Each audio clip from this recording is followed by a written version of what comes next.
kita akan berkisah satu sosok yang sangat fenomenal. Dia berkuasa 2 tahun 5 bulan dan 10 hari. 2 tahun 5 bulan dan 5 hari, afwan. Tetapi walaupun singkat menjadi khalifah, di zamannya berhasil menegakkan keadilan. Bahkan simbol keadilan yang ditegakkan khalifah ini sampai hari ini dibaca oleh para khatib pada setiap Jumat. Innallaha ya'murukum bil adli wal ihsan wa ita'i dzil qurba wa yanha 'anil fahsya'i wal munkari wal baghi ya'idukum la'allakum tadhakkarun. Simbol keadilannya dibaca oleh setiap khatib sampai hari ini. Siapa orang ini? Dialah Umar bin Abdul Aziz rahimahullahu ta'ala. Umar kedua setelah Umar bin Khattab radhiyallahu anhu. Ma'asyiral muslimin yang dimuliakan Allah azza wa jalla, Allah subhanahu wa ta'ala setiap 100 tahun sekali akan membangkitkan orang yang akan memperbaharui agamanya. Dan 100 tahun pertama, kata para ulama, Allah bangkitkan Umar bin Abdul Aziz. Dan 100 tahun kedua Allah bangkitkan Muhammad ibn Idris, atau dikenal dengan Imam Syafi'i rahimahullahu ta'ala. Siapa Umar bin Abdul Aziz ini? Kenapa begitu fenomenal namanya? 2 tahun lebih berkuasa, tidak ada orang miskin satu negara. Bagaimana caranya? Ma'asyiral muslimin yang dimuliakan Allah azza wa jalla, kita akan cerita nasabnya dulu. Siapa Umar bin Abdul Aziz? Umar bin Abdul Aziz kunyahnya adalah Abu Hafsin. Umar bin Abdul Aziz ibn Marwan ibn Hakam ibn Abil As ibn Umayyah ibn Abdi Syamsi ibn Abdil Manaf, dan begitu seterusnya. Adapun ayahnya adalah Abdul Aziz ibn Marwan ibn Hakam, termasuk dari para pemimpin terbaik dari Bani Umayyah. Dulu ayahnya itu menjadi gubernur Mesir 20 tahun di zaman kekuasaan Abdul Malik ibn Marwan. Adapun ibunya Abdul Aziz, Umar bin Abdul Aziz ini namanya Ummu Asim. Kunyahnya namanya Laila bintu Asim ibn Umar ibn Khattab. Jadi ibunya itu keturunan Umar ibn Khattab.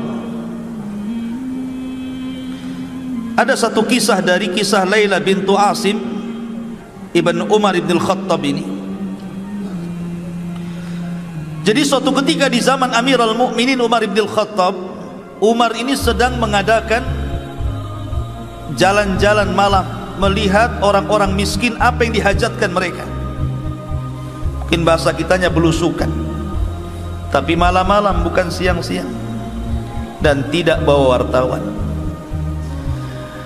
Kemudian dia melihat satu tenda, yang lain mati, karena bagaimanapun lampu itu disediakan pemerintah. Tidak sembarang menghidupkan lampu kecuali ada hajat. Jadi ada satu tenda itu masih nyala. Maka Umar bin Khattab kemudian mendekati tenda itu. Rupanya dalam tenda itu ada percakapan 2 wanita, seorang ibu dan putrinya. Kata sang ibu, nak, malam ini waktunya kita mencampur air susu untuk kita jual besok. Bagaimana kalau kita tambah air supaya banyak untungnya? Maka anak putrinya mengatakan, janganlah bu. Bukankah Amirul Mukminin Umar ibn Khattab melarang untuk curang dalam berdagang? Kata ibunya, bukankah dia tidak melihat kita, tidak mendengar kita? Kata putrinya, ya, walaupun Umar tidak melihat, walaupun Umar tidak mendengar, tapi Umar punya Tuhan yang bisa melihat dan mendengar kita. Ketika Umar melihat dan mendengar percakapan wanita itu, takjub Umar itu. Kok masih ada orang jujur? Kalau di masa Umar saja orang jujur itu membuat takjub, artinya kejujuran itu sudah hampir langka di zaman itu. Apalagi di zaman sekarang, cari orang jujur itu ya subhanallah susah. Di zaman itu saya susah cari orang jujur, bagi di zaman sekarang ya. Maka Umar pun tertarik dengan gadis itu. Pulang dia, dikumpulkan putra-putranya, ada Abdullah bin Umar, ada Asim ibn Umar dan yang lainnya. Kata Umar ibn Khattab, siapa di antara kalian yang siap menikah? Di sana ada wanita yang top markotop, mungkin bahasa kitanya ya. Akhirnya kemudian bangkitlah Asim ibn Umar, saya wahai abi. Maka dilamarkanlah oleh Umar wanita itu. Menikahlah akhirnya dengan Asim putra Umar ibn Khattab. Dari Asim putra Umar ibn Khattab menikah dengan wanita yang jujur itu, lahirlah seorang anak wanita namanya Laila. Laila inilah ibunda daripada Umar bin Abdul Aziz. Laila putri Asim ini menikah dengan Abdul Aziz. Maka dari pernikahan ini lahir Umar bin Abdul Aziz. Bahkan Umar bin Khattab radhiyallahu anhu suatu ketika pernah bermimpi. Umar bermimpi, dan mimpinya orang soleh beda dengan mimpi kita. Jadi dalam bermimpinya itu Umar melihat bahwa ada dari keturunannya yang luka, sebagian yang luka dalam wajahnya. Ciri-cirinya itu ada luka dalam wajahnya. Kemudian dia melihat dalam mimpinya bahwa di antara cucu cicitnya yang nanti ini, yang ada tanda di wajahnya karena luka itu, akan menjadi khalifah, menegakkan keadilan ketika menyebarnya kezaliman. Itu sudah dimimpikan oleh Umar bin Khattab itu. Di antara cucu cicitnya itu nanti akan ada yang akan menegakkan keadilan di tengah-tengah kezaliman merajalela, dan cirinya ada luka di wajahnya, sujah. Jadi Umar bin Abdul Aziz ini sudah dimimpikan oleh Umar bin Khattab radhiyallahu anhu. Ma'asyiral muslimin yang dimuliakan Allah azza wa jalla, Umar bin Abdul Aziz dia adalah seorang yang di masa kecil suka dengan ilmu. Jadi Umar bin Abdul Aziz itu dia suka dengan ulama, karena dia masih berjumpa dengan para sahabat Rasul dan para tabi'in, kibarut tabi'in seperti Sa'id ibn Musayyib dan sahabat-sahabat yang lainnya, karena memang pamannya juga sahabat, Abdullah bin Umar. Jadi suatu ketika dia ngomong sama ibunya, Umar bin Abdul Aziz kecil ini, apa kata dia?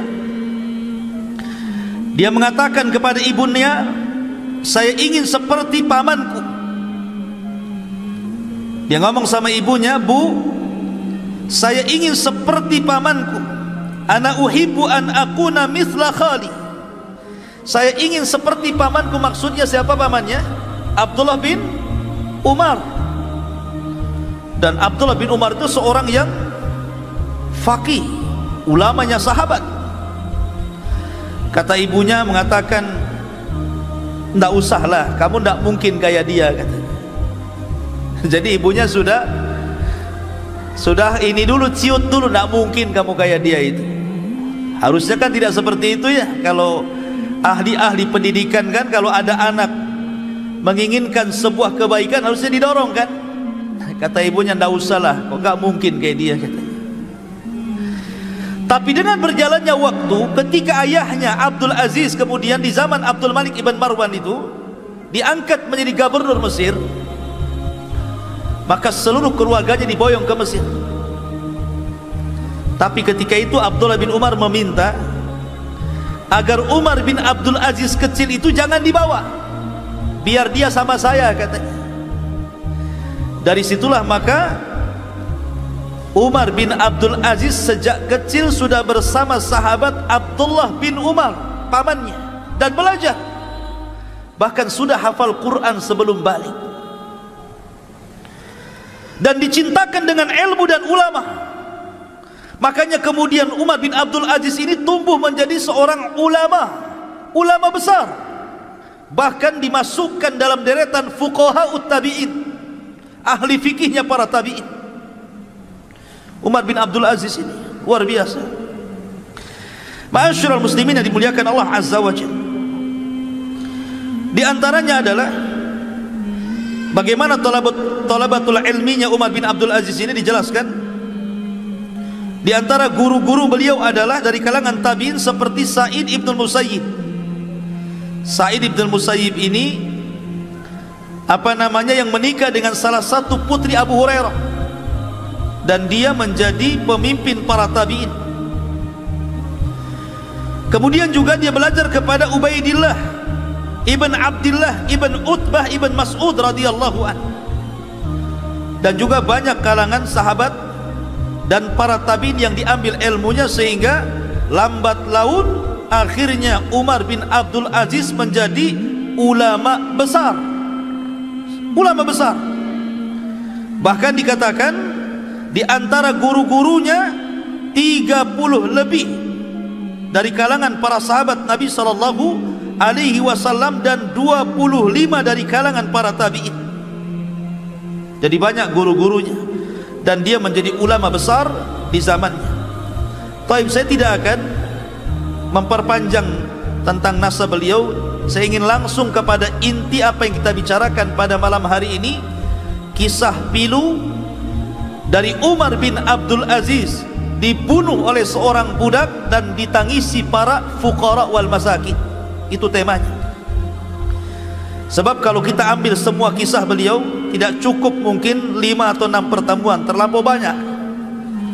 Kisah beliau ini banyak dicatat para ulama karena menakjubkan kisahnya. Ma'asyiral muslimin yang dimuliakan Allah Azza wa Jalla, di antaranya adalah salah satu penggalan kisahnya adalah ketika Umar bin Abdul Aziz menjadi khalifah. Nanti bagaimana menjadi khalifah nanti saya akan ceritakan satu penggalan kisah dulu. Ketika Umar bin Abdul Aziz ini menjadi Amirul Mukminin, Umar bin Abdul Aziz ini, maka dia berhasil mengumpulkan harta zakat yang melimpah luar biasa. Semua keluarga kerajaan harus bayar zakat. Semua orang kaya harus bayar zakat. Semua yang punya tanggungan hutang harus dibayar. Sehingga Umar bin Abdul Aziz berhasil menerapkan sistem zakat dalam satu tatanan negara. Dan itu diterapkan betul dengan hukuman. Akhirnya banyak orang-orang kaya, para pejabat, para pemimpin, akhirnya mereka menyerahkan harta-harta zakat mereka dan dikumpulkan di Baitul Mal. Kemudian ketika itu Umar bin Abdul Aziz memanggil para karyawannya, pengepul-pengepul zakat itu, dan mengatakan,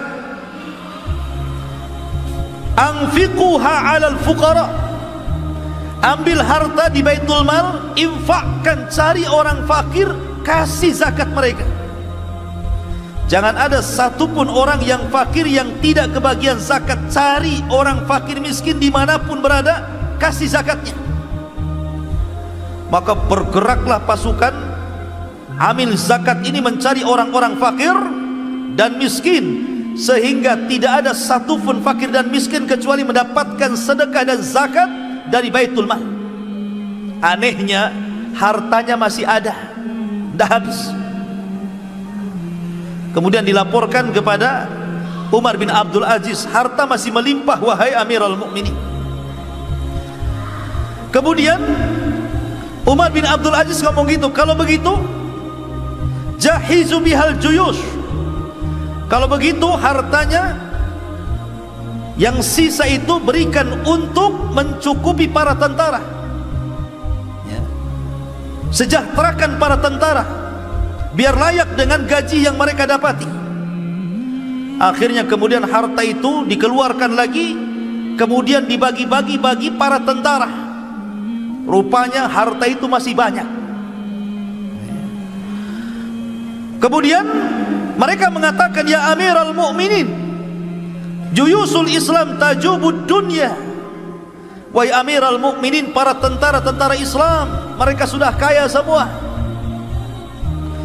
Kemudian Umar bin Abdul Aziz kemudian bicara, kalau begitu jawijus syabab, cari anak-anak muda yang belum kawin, modali, danai, kawinkan.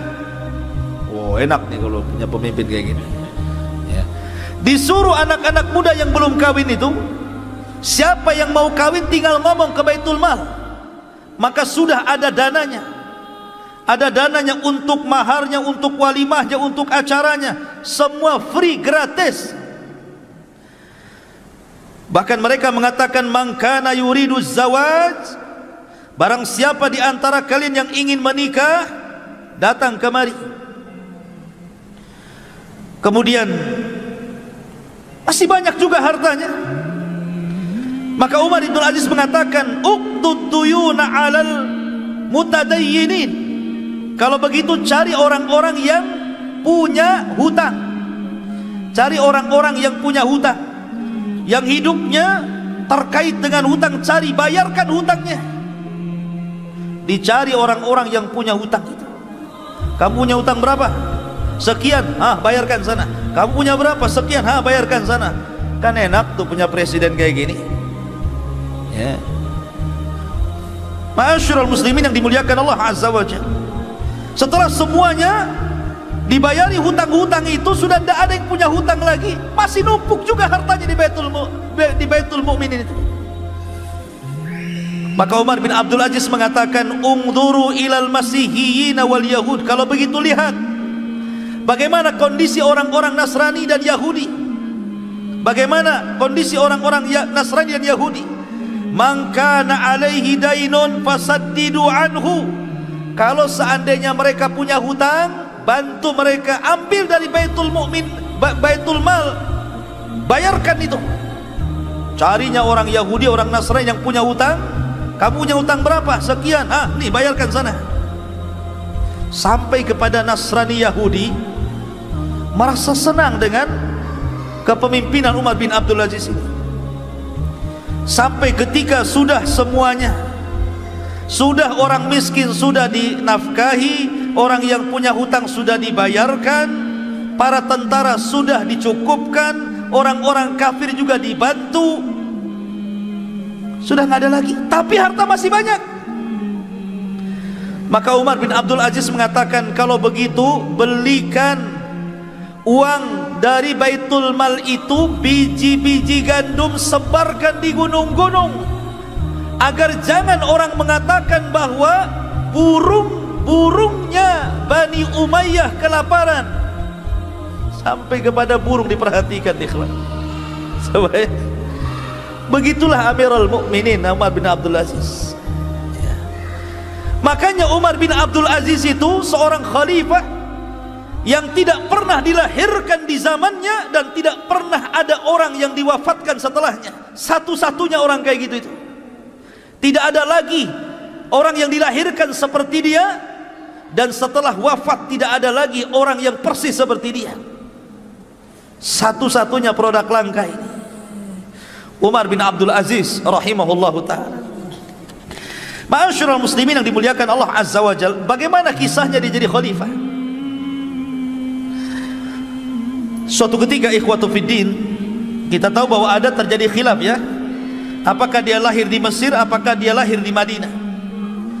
Pendapat yang kuat berdasarkan pendapat Imam Zahabi rahimahullahu ta'ala, bahwa beliau lahir di Madinah Al-Munawwarah, tinggal di situ, ngapal Quran di situ, belajar di situ kepada para ulama, karena di zamannya masih melimpah para sahabat dan para tabi'in yang sangat mulia.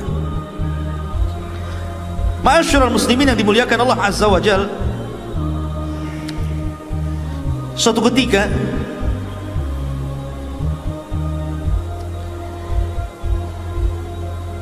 ketika meninggal salah satu khalifah di zamannya Abdul Malik ibn Marwan. Ketika itu kita tahu bahwa Khalifah Abdul Malik ibn Marwan itu sangat menyukai Umar bin Abdul Aziz. Khalifah Abdul Malik ibn Marwan itu suka dengan Umar bin Abdul Aziz karena memang paham agama, seorang ulama walaupun masih budak tapi banyak ilmunya. Akhirnya kemudian dia pun diangkat untuk menjadi salah satu gubernur di daerah yang masih kecil ya, di daerah yang masih kecil dijadikan gubernur di situ. Lah terkadang ikhwatu fillah muliakan Allah Azza wa Jalla, dia selalu mengirim surat kepada khalifah, yang inti surat itu selalu mengingatkan khalifah.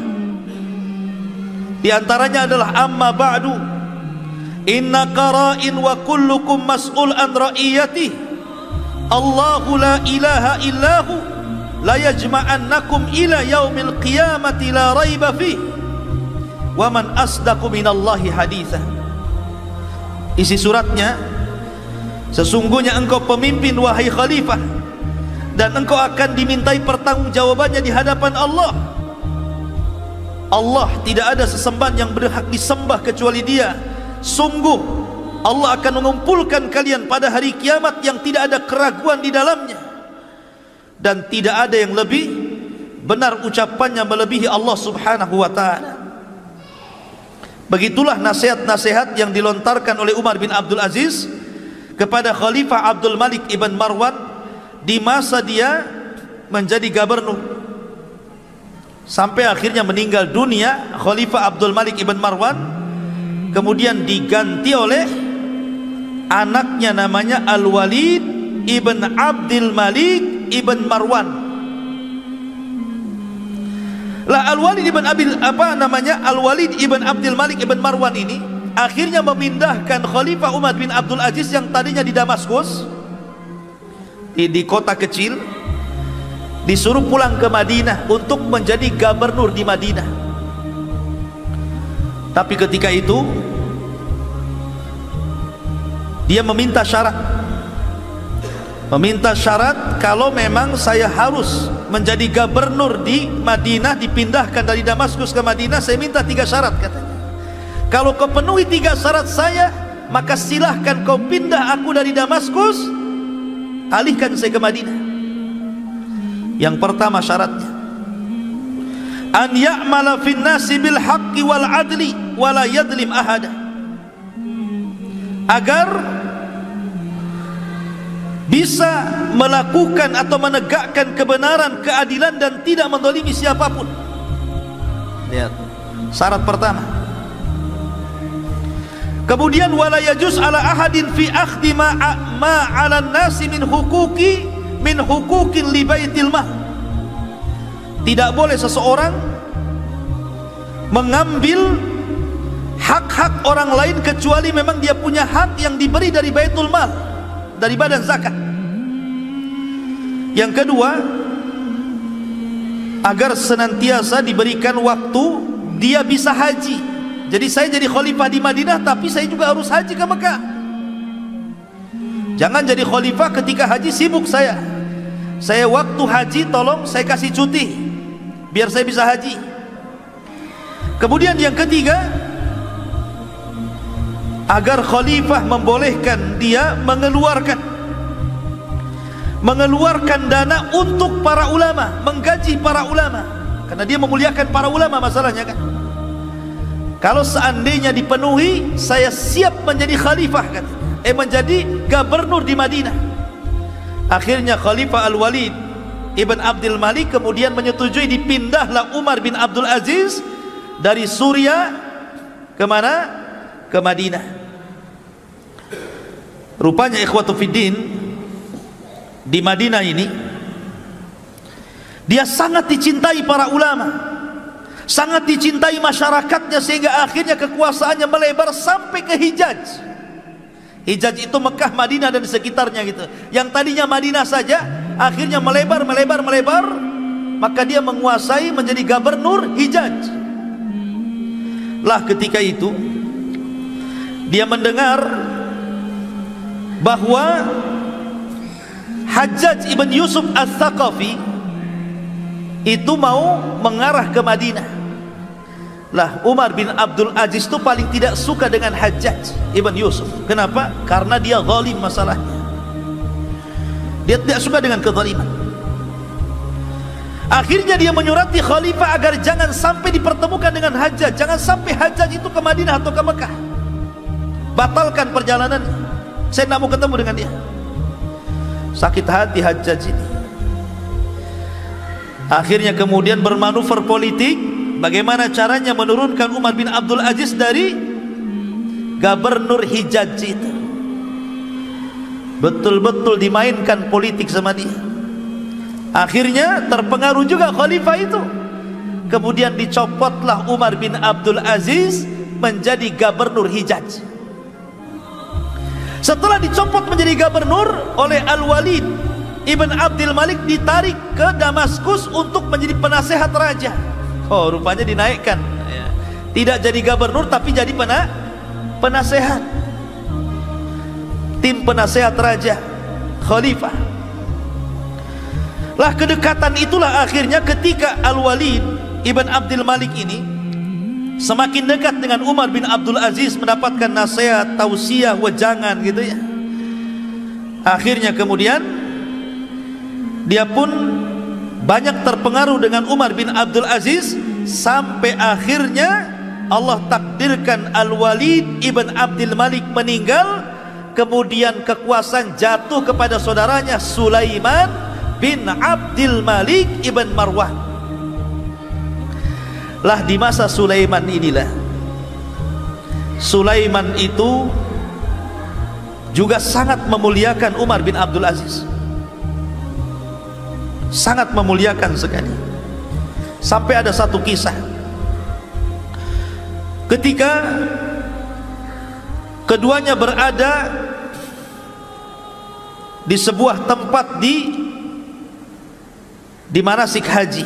Jadi ketika haji ini berdua, Umar bin Abdul Aziz dan Sulaiman Ibn Abdul Malik Ibn Marwan ini dengan khalifah. Kemudian Sulaiman bin Abdul Malik Ibn Marwan ini memanggil saking banyaknya jemaah haji. Akhirnya dia takjub dan mengatakan, ma aktsarul hujjaj. Wahai Umar, maksudnya Umar bin Abdul Aziz, kau tidak lihat betapa banyak orang-orang yang haji itu ya, ribuan jumlahnya. Tetapi Umar bin Abdul Aziz mengatakan, fa innahum sayatuna alaika yaumal qiyamah. Sesungguhnya banyaknya orang-orang itu nanti pada hari kiamat akan datang kepadamu. Nanti orang-orang itu nanti pada hari kiamat akan datang kepadamu dan mengadu di hadapan Allah Subhanahu wa ta'ala, apakah engkau memimpin dengan adil ataukah tidak memimpin dengan adil. Oh, dinasihati khalifah. Mereka akan datang kepadamu pada hari kiamat. Tadinya bangga kan, banyak kali orang yang haji itu, katanya khalifah. Kata Umar, orang sebanyak itu nanti akan datang pada hari kiamat ditakut-takuti.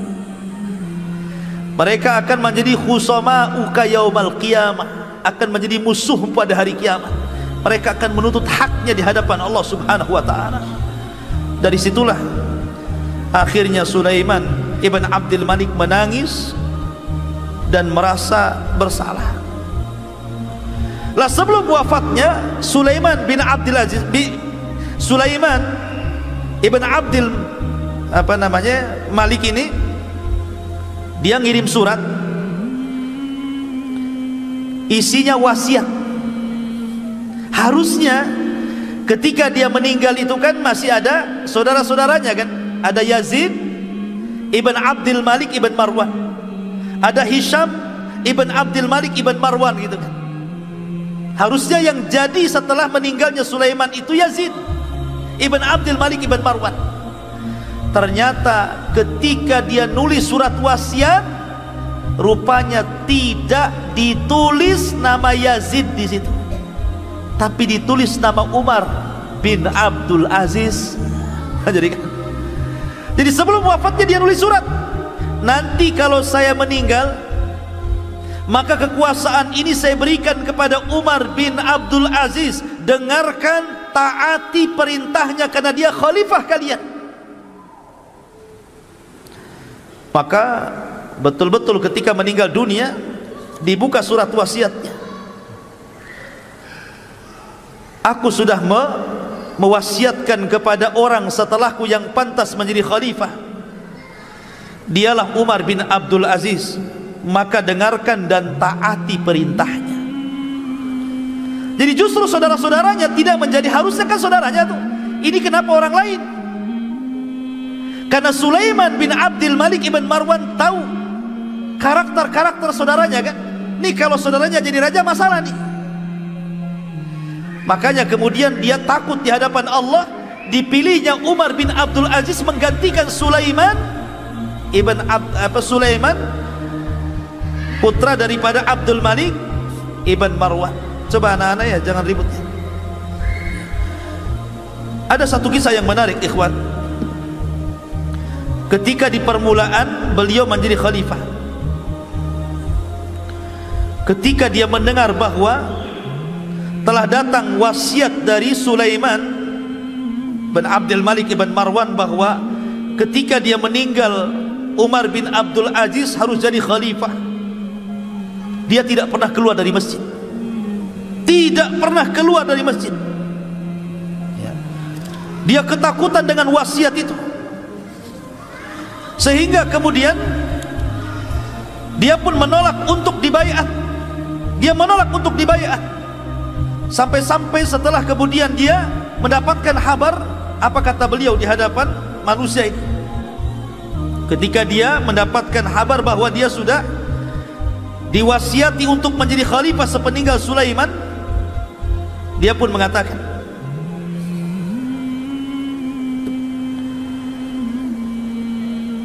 bahwa sesungguhnya aku sudah mendengar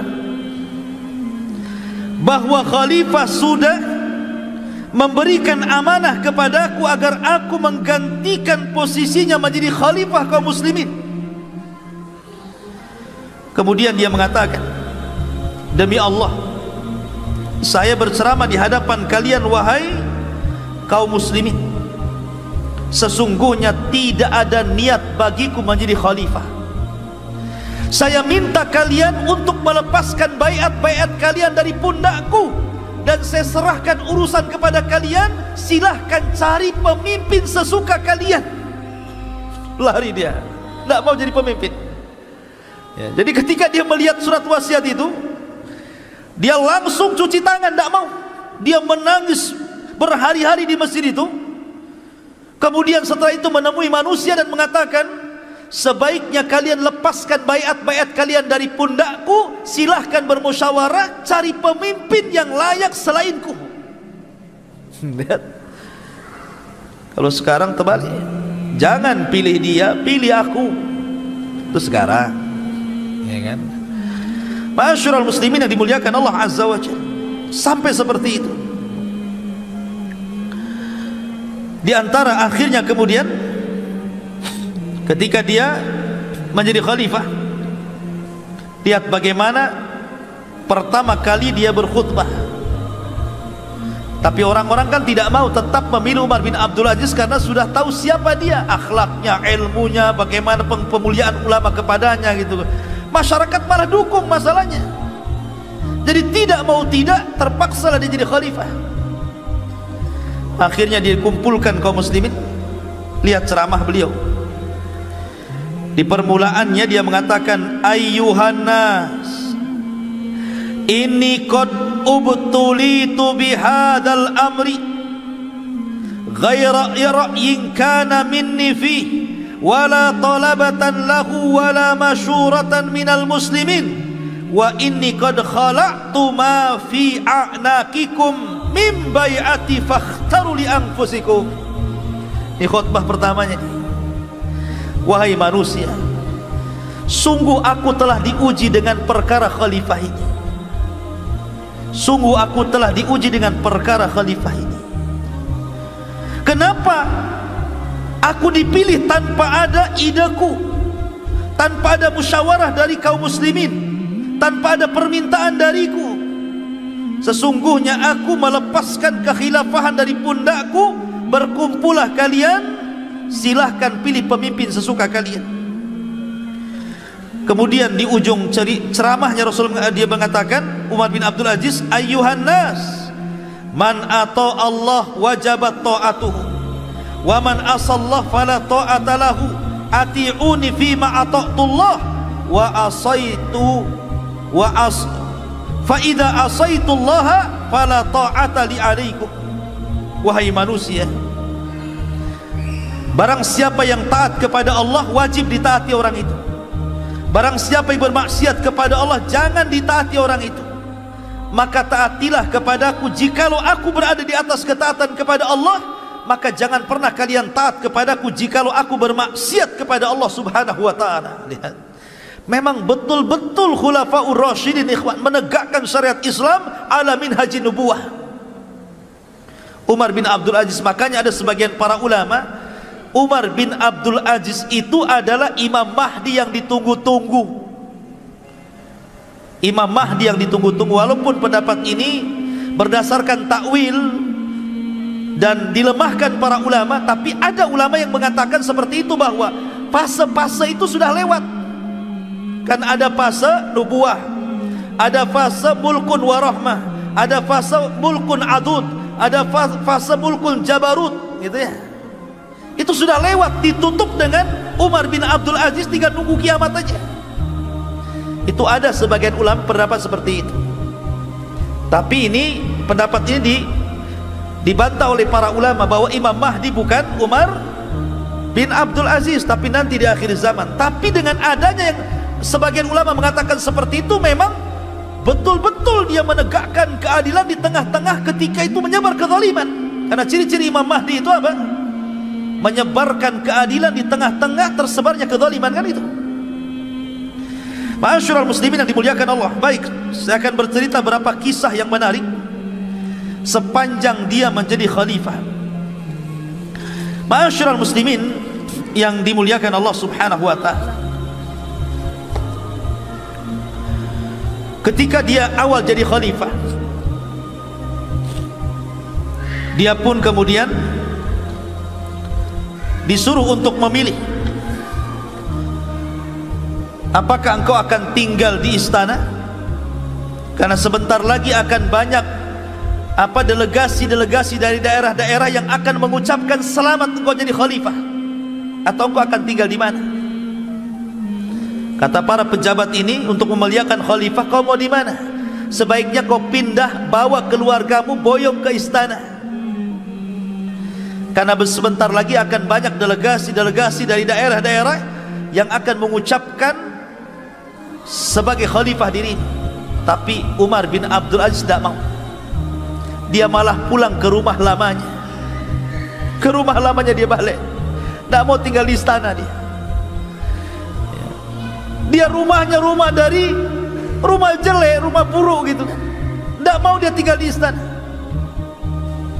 Bayangkan, waraknya luar biasa, zuhudnya luar biasa. Maka Kemudian ketika itu dia pun pulang dan menemui istrinya. Apa kata dia? Ini pertama kali dia ngomong sama istrinya. Wah istriku, ukhayyiruka bi amrayni. Aku berikan kau dua pilihan. Kau serahkan seluruh emas, seluruh perak, seluruh perhiasan, seluruh hartamu ke Baitul Mal, atau jangan pernah kau hidup bersama aku. Istri daripada Umar bin Abdul Aziz ini putri khalifah. Dia putri khalifah ya. Bayangkan, dia saudara daripada orang-orang yang akan jadi khalifah. Al-Walid, Sulaiman, Yazid, itu saudara-saudaranya. Dan dia anak satu-satunya perempuan, anak khalifah yang dinikahi Umar bin Abdul Aziz. Tentu namanya anak khalifah kan kaya raya, banyak emas, banyak apa-apa kan. Tapi kata Umar bin Abdul Aziz, semenjak dia jadi khalifah, dia minta sama istrinya, keluarkan emasmu, mana perakmu, mana perhiasanmu, ayo sini, saya akan masukkan ke Baitul Mal. Kata istrinya, wahai suamiku, bukankah kerajaan ini milik bapakku, katanya, milik Abdul Malik ibn Marwan. Bukankah kerajaan ini milik bapakku? Kata Umar bin Abdul Aziz, man qala laki hadha, siapa yang ngomong ini milik bapakmu, katanya. Kerajaan ini bukan milik bapakmu, tapi kerajaan ini milik manusia, milik masyarakat. Bukan gitu. Subhanallah. Akhirnya ya dia milih suaminya, hartanya habis, diambili semua, dimasukkan ke Baitul Mal,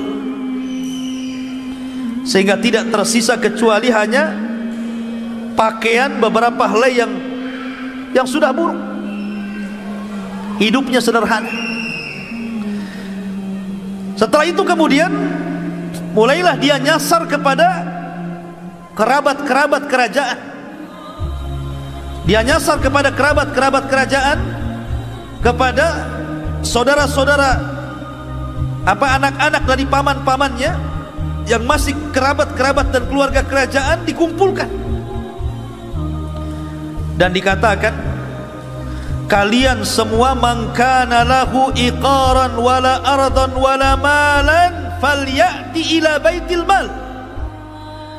Siapa di antara kalian yang punya harta, punya tanah, punya perhiasan, punya dunia, tolong datang ke Baitul Mal, saya akan hitung zakat kalian. Oh, jadi dimulai dari keluarga kerajaan dulu. Marahlah ini keluarga kerajaan ini dan mengatakan, persis seperti istrinya mengatakan, bukankah ini kerajaan kami?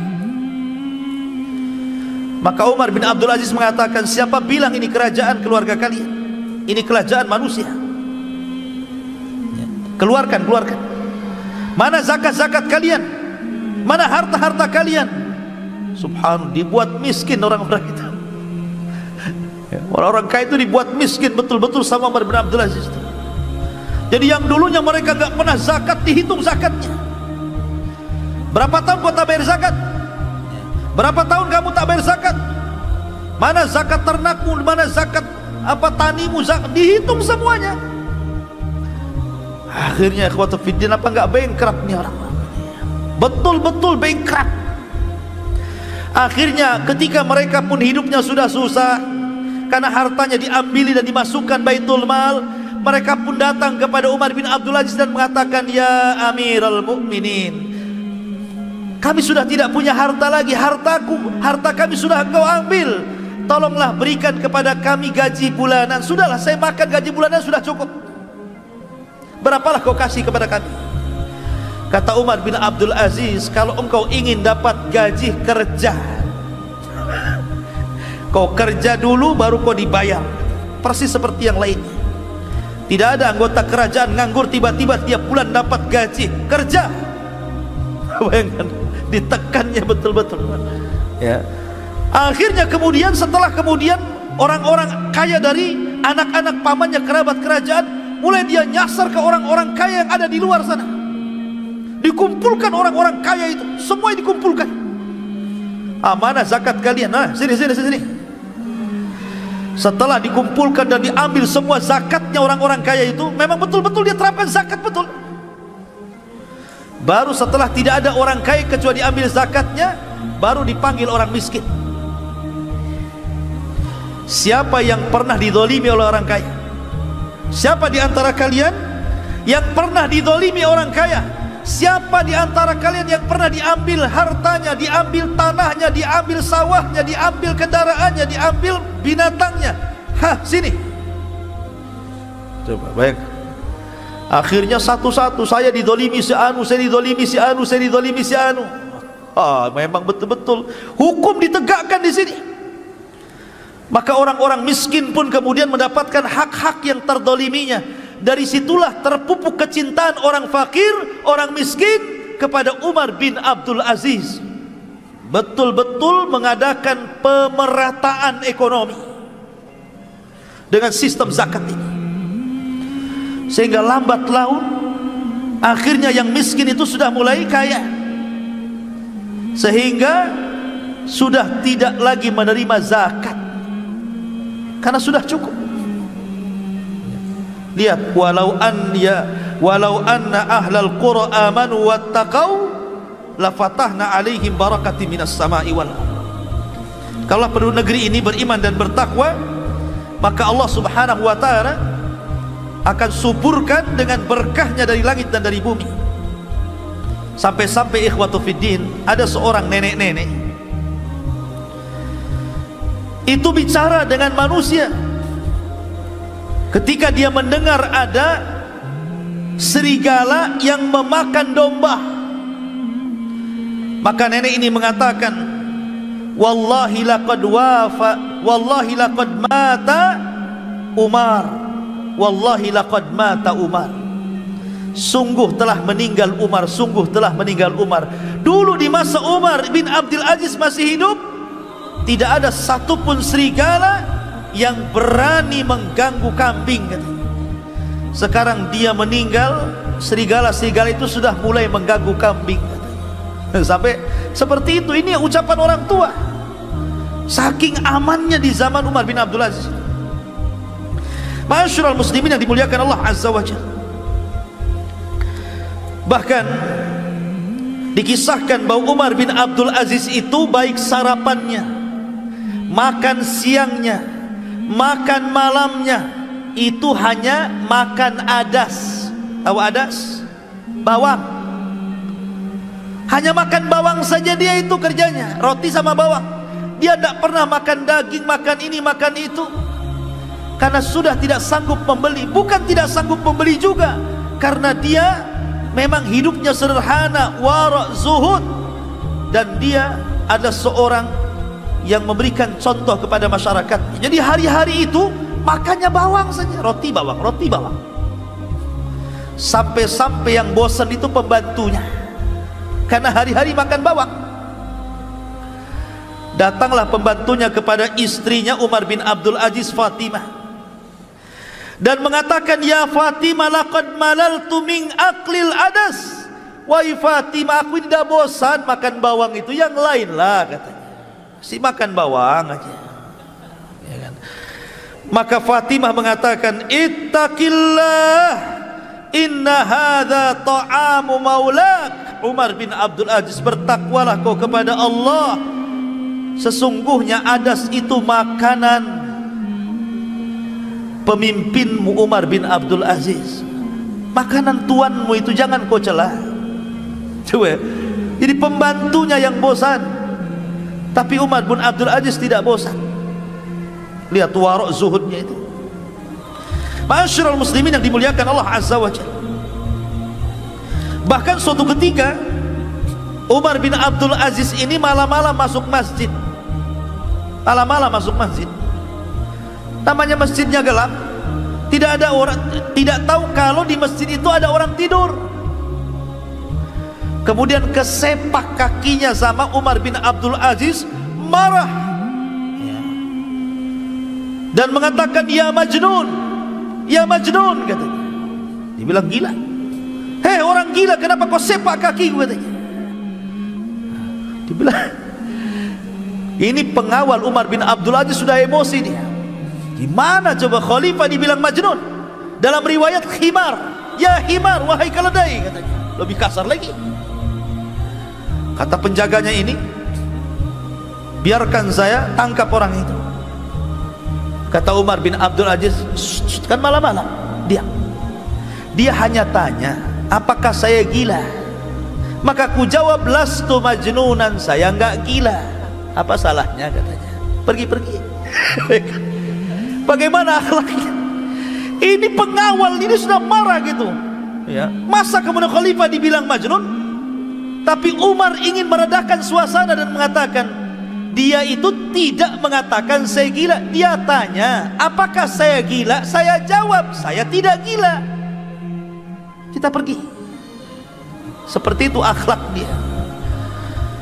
Kalau sekarang di medsos antum menghina presiden, pencemaran nama baik, tangkap besok. Ya.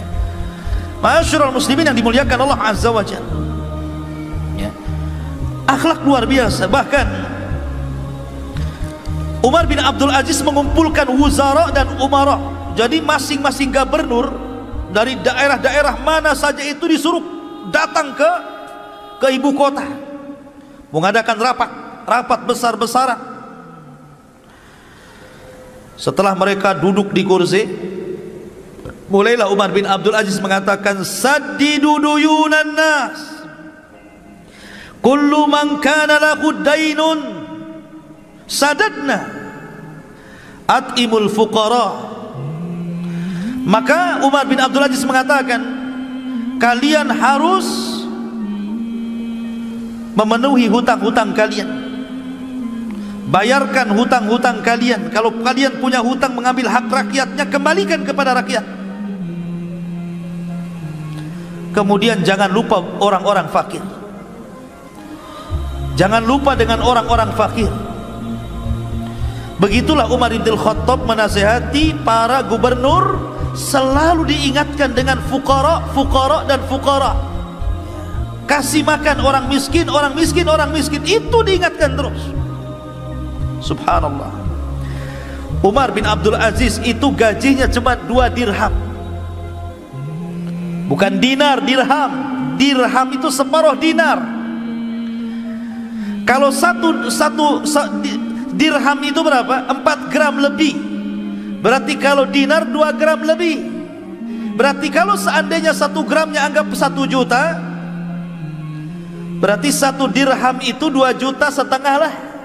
2 dirham tambah 2,5 juta, jadi gajinya 5 juta. Itu maksudnya. Itu kalau emasnya 1 gram 1 juta ya. Terkadang ada emas 500, kalau emasnya 500 ya separuhnya, ya berarti gajinya Umar bin Abdul Aziz itu cuma 2,5 juta. Masih besar gajinya ini ya, guru-guru PNS. Coba bayangkan, gajinya 2 dirham, 2 dinar rafan. Sampai suatu ketika Umar bin Abdul Aziz ini dia lewat pasar. Kemudian di pasar itu dia melihat ada inab. Inab itu ada anggur. Dia suka, pengen makan anggur itu. Pengen makan anggur dia. Dimasukkannya ini, ada duit. Khalifah nggak ada duit, dikoceknya Iwan. Pulang dia temui Fatimah istrinya, dan dia mengatakan, halaki dirhamun ya Fatimah, apakah engkau punya uang 1 dirham wahai Fatimah? Apakah engkau punya uang 1 dirham wahai Fatimah? Maka kemudian Fatimah mengatakan, walima ya Umar, untuk apa wahai Umar? Kata Umar ibn Abdul Aziz mengatakan, laqad marartu ala suq fara'aitu inaban fastahaitu. Aku tadi lewat di pasar, rupanya aku melihat ada inab, ada anggur, aku pengen membelinya tapi tak ada duit. Kemudian Fatimah mengatakan, ya ya Umar, anta amiral mu'minin wa la yujad fi baitika dirhamun wahid. Kata Fatimah, wahai Umar, engkau suamiku, engkau ini pemimpin kaum muslimin, masa di rumahmu tidak ada uang 1 dirham? Masa di rumahmu tidak ada uang 1 dirham? Maka lihat jawabannya. Kata Umar bin Abdul Aziz, hadza ahwanu alayya min mu'alajati ahwali yaumul qiyamah. Dengan aku tidak punya uang 1 dirham di rumah, ini lebih ringan bagiku daripada kelak uang-uang itu akan mempertanyakan diriku pada hari kiamat. Subhanallah, lihat ya. Sampai nggak jadi beli anggur karena nggak punya uang. Padahal kalau dia ke pasar minta saja pasti dikasih. Dia Amirul Mukminin. Dia Amirul Mukminin. Dia minta anggur masa nggak dikasih? Ya. Tapi lihat bagaimana zuhud waraknya. Sampai dia itu punya anak kecil. Umar bin Abdul Aziz ini punya anak kecil. Ada rombongan membawa buah-buahan tufah. Tufah itu apa? Apel. Dari perkebunan apel datang beberapa karung gitu ya, untuk diserahkan ke Baitul Mal. Lewat pula di depan rumah Amirul Mukminin. Anak kecil nih, anaknya Amirul Mukminin Umar bin Abdul Aziz ini tidak pernah melihat tufah, tidak pernah melihat apel itu. Jadi kepengen. Coba, anak-anak orang miskin sudah biasa makan apel, ini anak Amirul Mukminin lihat apel saja aneh gitu kan. Luar biasa ini kan, susahnya ini. Jadi ketika melihat ada orang bawa rombongan bawa apel ini, anak ini lari, kemudian ambil mengambil, namanya anak-anak belum berakal, karena ingin kepengennya itu apel itu, dikejarnya tufah itu. Setelah kemudian berhasil gitu, dan penjaga pun dia tahu ini anak Amirul Mukminin, tidak berani mencegah lah kan begitu. Anak khalifah udah di tangan itu 1 apel itu dan hampir dimakan. Tiba-tiba datang bapaknya Umar bin Abdul Aziz, dipegang tangannya, jangan dimakan. Ini bukan milik kita. Kemudian diserahkan lagi, ngamuk anak ini, namanya anak kecil kan, kayak diambil mainannya, pokoknya nangis. Akhirnya digendongnya oleh Umar bin Abdul Aziz, dibawa pulang. Tetap nangis di rumah. Istrinya marah. Ya Amirul Mukminin, ya Umar, kenapa kau buat anakmu menangis? Kata Umar bin Abdul Aziz, demi Allah, ketika aku melihat anak ini mengambil tufah tadi dan hendak memakannya, kemudian ku ambil dari mulutnya, seolah-olah aku mencabut hatiku dalam dadaku, karena aku juga tidak tega. Tetapi aku teringat pada hari kiamat, kalau seandainya ini akan dipertanggungjawabkan di hadapan Allah, apa yang harus aku katakan di hadapan Allah Subhanahu wa taala? Subhanallah. Ini pemimpin kayak gini kapan lagi adanya, coba. Bayangkan, saking takutnya dia, Umar bin Abdul Aziz. Ma'asyiral muslimin yang dimuliakan Allah Azza wa Jalla. Suatu ketika datang salah satu gubernur dari daerah menuju pusat menemui Umar bin Abdul Aziz di malam hari. Maka Umar pun memasukkan dia ke dewan pertemuan. Kemudian dinyalakan lampu zaitnya itu, lampu tempol kalau kan dulu ya, pakai zait, pakai minyak ya.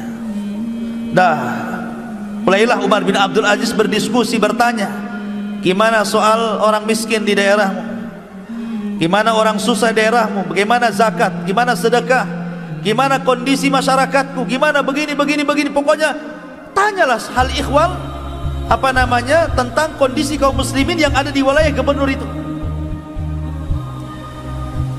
Maka setelah gubernur ini alhamdulillah mengatakan di wilayah kami aman, terkendali, begini, sampai akhirnya dia balik tanya, gubernur ini balik tanya, wa kaifa haluka ya amiral mu'minin, wa kaifa haluka ya amiral mu'minin, bagaimana kondisimu wahai amiral mu'minin? Saya lihat kau memakai baju yang sudah agak robek, agak usang.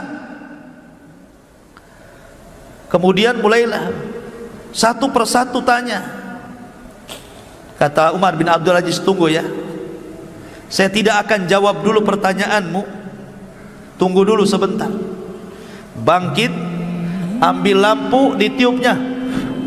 Kita ngomong gelap-gelap. Kita ngomong gelap-gelap. Tadi apa kamu nanya soal saya?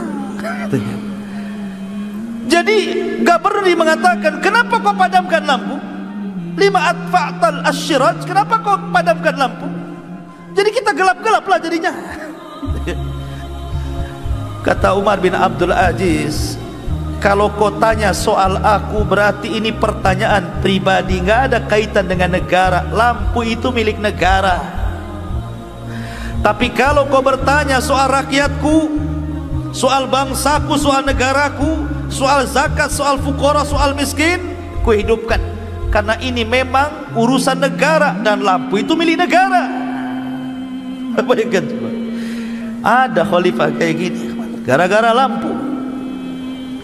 Sampai ketika datang hadiah. Nih Umar bin Abdul Aziz dikasih hadiah berupa minyak wangi. Minyak wangi yang sangat harum sekali. Ketika itu datang minyak wangi, tiba-tiba serbannya ditutupkan ke mulutnya. Pokoknya jangan sampai mencium itu. Kata Muzahim, ya Amirul Mukminin, bukankah minyak wangi itu untuk diambil harum-harumnya? Karena tidak mungkin dimakan, tidak mungkin diminum. Kenapa kau tutup? Kata Umar bin Abdul Aziz, justru karena itu saya belum jelas ini minyak wangi ini hadiah untukku atau untuk negara, diserahkan ke Baitul Mal. Kalau seandainya ini diserahkan ke Baitul Mal, aku sudah menciumnya padahal aku tidak berhak menciumnya. Karena ini milik masyarakat, bukan milikku. Bayangkan kan? Katanya Muzahim, bukankah nggak diminum, nggak dimakan? Justru itu minyak wangi itu ya memang di mana-mana nggak diminum, nggak dimakan, manfaatnya jadi cium kan, begitu kan? Akhirnya tetap dia nggak mau mencium minyak wangi, ditutupnya pakai serban ini. Sampai akhirnya masukkan ke Baitul Mal. Masukkan dia ke Baitul Mal. Seperti itu ikhwatu fiddin Umar bin Abdul Aziz. Ma'asyiral muslimin yang dimuliakan Allah Azza wa Jalla. Sampai suatu ketika Umar bin Abdul Aziz ini suatu ketika sholat malam di rumahnya. Ketika dia sholat, lewatlah kepada ayat-ayat tentang azab, tentang neraka. Tiba-tiba dia nangis. Ketika dia nangis, istrinya ikut nangis yang mendengarkannya. Ketika istrinya nangis, anaknya ikut nangis karena melihat ibunya menangis. Ketika tetangganya mendengar bahwa di rumah Umar bin Abdul Aziz ada tangisan, ikut menangis dia. Kemudian tetangganya mendengar tetangga ini menangis, ikut menangis. Tetangga ini ikut menangis. Satu desa menangis karena tangisan Umar bin Abdul Aziz. Bayangkan, nular tangisannya juga. Seperti itu Umar bin Abdul Aziz pengaruhnya kepada masyarakat itu. Sampai-sampai suatu ketika dia keluar dari masjid, dia meminta kepada para sahabatnya, isbikuni, duluan bahasa kitanya, isbikuni, duluan. Sahabatnya mengatakan, walima ya Amirul Mukminin, kenapa, ada apa ini? Sudah duluan saja, saya belakangan. Akhirnya kemudian dia mengambil baglahnya, mengambil kendaraannya, himarnya, dan tidak menuju rumahnya, tapi dibelokkan menuju kuburan. Tengah malam menuju kuburan. Kemudian dia duduk di kuburan itu. Kemudian dia berbincang-bincang di kuburan, memanggil-manggil orang-orang yang ada di kubur itu, dan mengatakan, ya ayyuhal mauta, madza fa'alta bin nas? Wahai orang-orang yang sudah meninggal, apa yang kau lakukan dulu kepada manusia di masa hidupmu? Kemudian Yunani, dia pun berteriak, ainal mu'azzam wa ainal muhtaqar. Aku sudah tidak bisa membedakan lagi mana kuburan orang mulia, mana kuburan orang yang dihinakan. Kemudian dia membaca ayat ma aghna anni maliyah halaka anni sultaniyah. Duhai kiranya kekuasaan yang kubanggakan tidak ada nilainya kalau aku sudah masuk ke liang lahat. Duhai harta yang selama ini kubangga-banggakan pun apalah gunanya kalau aku sampai masuk ke dalamnya. Begitulah renungan kuburan membuat dia menangis. Ma'asyiral muslimin yang dimuliakan Allah Azza wa Jalla. Kemudian kisah yang menarik juga. Suatu ketika datang anaknya yang perempuan itu kepada Umar bin Abdul Aziz, menangis gara-gara tidak punya pakaian. Saya kira anak antum banyak pakaiannya, sehari bisa ganti 3 kali ya.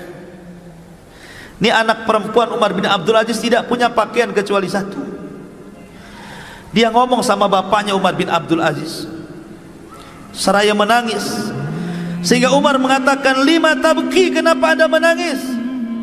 Qalat, maka anaknya mengatakan, ya abata, inna thawbi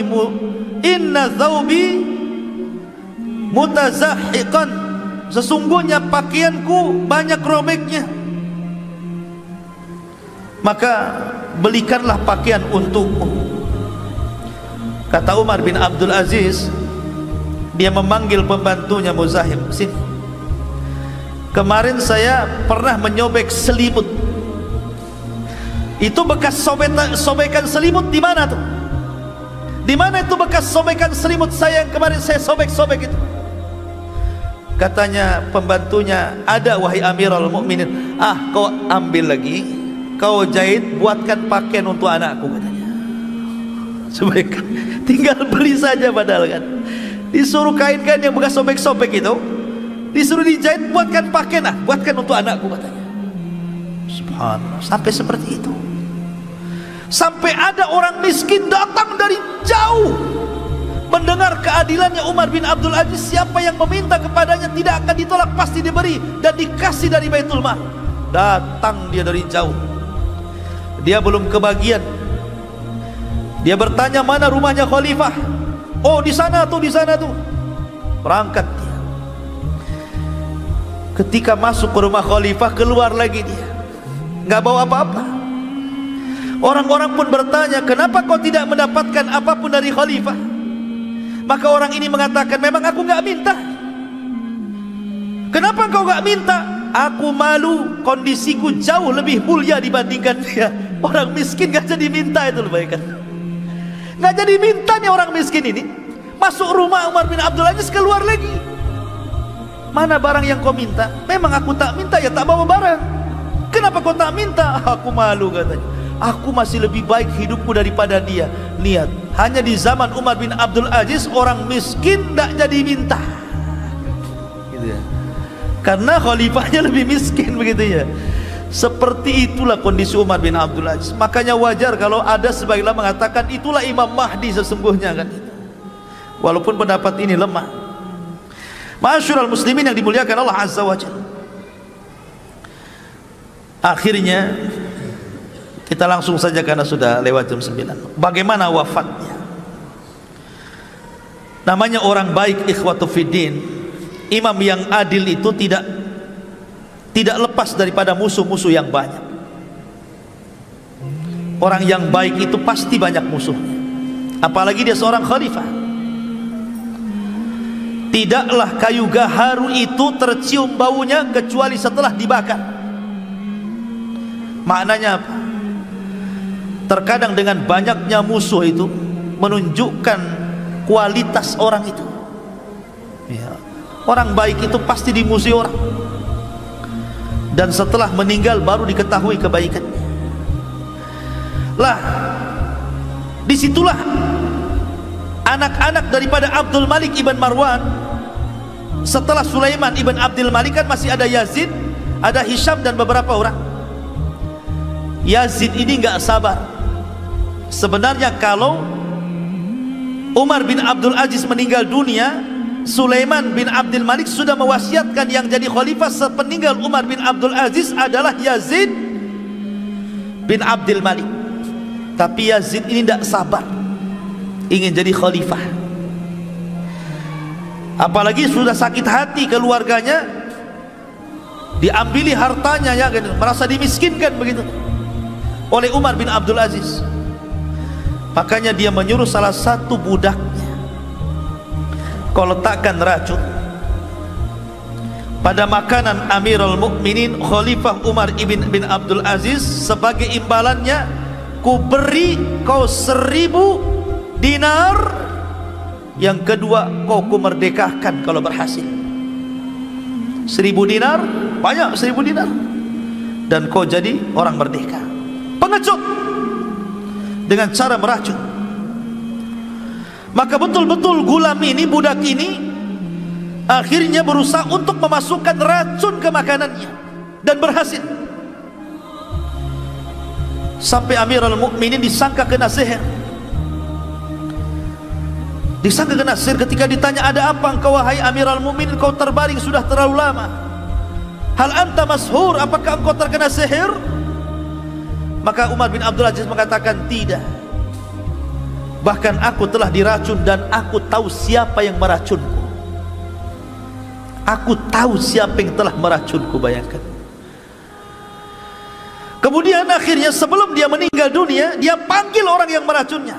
Dia tidak kasih tahu siapa orang yang meracunnya, dia sendiri yang tahu siapa yang meracunnya.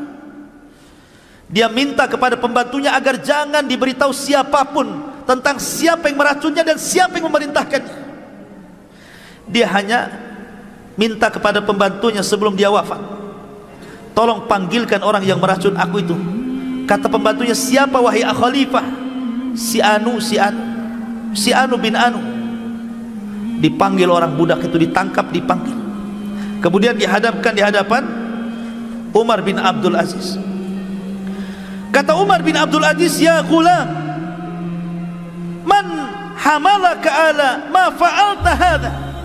Wahai gulam, apa yang menyebabkanmu melakukan hal ini kepadaku? Man amaraka, siapa yang memerintahkan kamu? Maka gulam ini ketakutan dan mengatakan, amarani Yazid. Yazid yang telah memerintahkan aku, Yazid ibn Abdul Malik. Kemudian Umar bin Abdul Aziz mengatakan, wabima, dengan apa kau dapat imbalan? Bi alfi dinar wa yu'tiquni, karena aku akan mendapatkan imbalan 1000 dinar dan dia berjanji akan memerdekakan aku. Maka itu Umar bin Abdul Aziz ini lagi mau mati nih. Dia mengatakan kepada pengawalnya, ambil yang 1000 dinar, ambil, rebut, masukkan ke Baitul Mal, masukkan ke Baitul Mal. Dan kamu yang sudah meracunku, ku maafkan kamu. Uhrub, pergi kamu. La yaraka ahad, jangan sampai siapapun melihat kamu kemudian kau akan ditangkap dan dibunuh. Kau harus pergi sekarang, sudah ku maafkan, tapi jangan dilihat orang boko yang telah meracun aku. Ini sudah ketahuan, harusnya kan ditangkap, kan diadili gitu. Tidak, dimaafkan, suruh pergi. Jangan tahu siapapun boko yang meracunku, dan jangan diberitahu bahwa Yazid yang telah meracunku. Mulianya akhlak Umar bin Abdul Aziz, ikhwan. Nufusul udhama la tataghayyar, kata para ulama. Jiwanya orang besar itu tidak pernah berubah, dari dulu pemaaf dan akan senantiasa pemaaf. Begitulah nufusul udhama, jiwanya orang mulia itu tidak pernah berubah, mereka akan sama, ya. Ma'asyiral muslimin, sampai akhirnya ketika Umar bin Abdul Aziz betul-betul meninggal di Himsa, di Suriah sana, maka banyak orang-orang miskin yang menangis. Para fuqara menangis, anak-anak menangis seolah-olah menjadi anak-anak yatim, wanita-wanita menangis seolah-olah jadi janda, orang-orang fakir dan miskin menangis seolah-olah tidak ada lagi yang memberi makan mereka. Satu dunia menangis. Sampai-sampai Raja Rum, Raja Romawi, Malikur Rum, orang kafir, ketika mendengar meninggalnya Umar bin Abdul Aziz, apa katanya? Laqad matal yaum malikun adil la yushbihu adluhu fi wujudihi ahadun. Sungguh hari ini telah meninggal seorang raja yang sangat adil, yang tidak ada semisalnya di alam semesta ini.